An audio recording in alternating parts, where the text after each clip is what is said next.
जी नाज़रीन, डॉक्टर ताहा नज़ीर आपसे मुखातिब है। नाज़रीन, मैं इस वक्त फोर्ट एरी के पास हूँ। ये चटाकोआ लेक है। इस लेक के किनारे पे मैं खड़ा हूँ।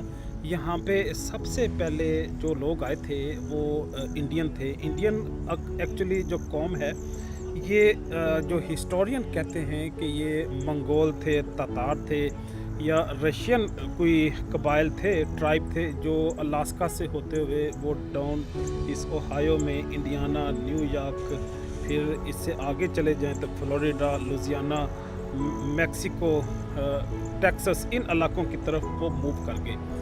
तो जो मैं बात करना चाह रहा हूँ, उनकी पॉपुलेशन क्योंकि कम थी, ये वसी एरिया था, तो जब मुस्लिम जो कंकर थे, रूलर्स थे, एक्सप्लोरर थे, वो चाहे रिलीजियस पर्पस पे के लिए अपने नबी का पैगाम लेके निकले अरब से, तो वो ईस्ट की तरफ उन्होंने मूव किया।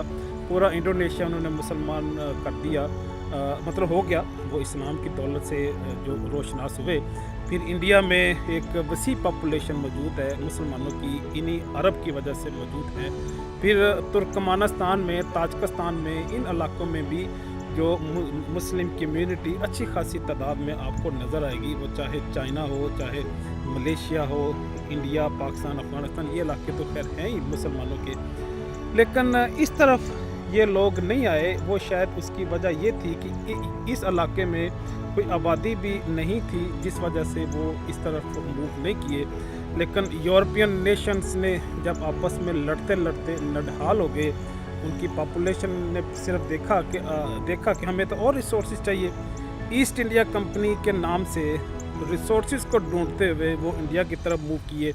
इसी तरह दौलत की तलाश में जो इनके एक्सप्लोरर थे, जो सेलर थे, जो मल्लाह थे, उन्होंने जो वेस्ट का भी रुख किया।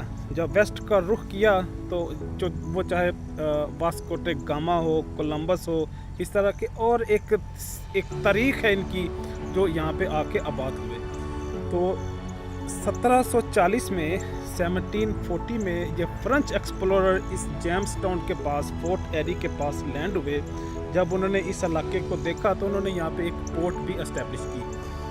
तो जब पोर्ट इस्टेब्लिश की तो फिर उन्होंने इस इलाके को डेवलप भी करना शुरू कर दिया। इससे आगे फिर वो मिसिसिपी की तरफ, इंडियाना की तरफ, और जो और भी एरिया थे, वो चाहे वर्जीनिया हो, वो चाहे और यहाँ पे जो स्टेट्स हैं, इलाके हैं, उनमें वो फैलते फैलते इंटरकनेक्ट होते हुए यहाँ पे उन्हें डिफरेंट ट्रेडिंग रूट्स इस्टेब्लिश किए। तो आज मैं इसी एरिया में न्यूयॉर्क के अंदर मौजूद हूँ, और ये एक वसी और ख़ूबसूरत धरती है। देखते हुए अल्लाह की रबूबियत याद आती है, अल्लाह की शान की हम तहसीन करते हैं, जिसने हमें ये हुक्म भी फरमाया कि असीर व फिल अर्ज़, दुनिया की सियाहत करें ताकि हम उसकी शनाख्त कर सकें। आज के लिए इतना ही। मिलते हैं ज़िंदगी के किसी नए मोड़ में, किसी नई जगह पे। तब तक के लिए अल्लाह हाफिज़।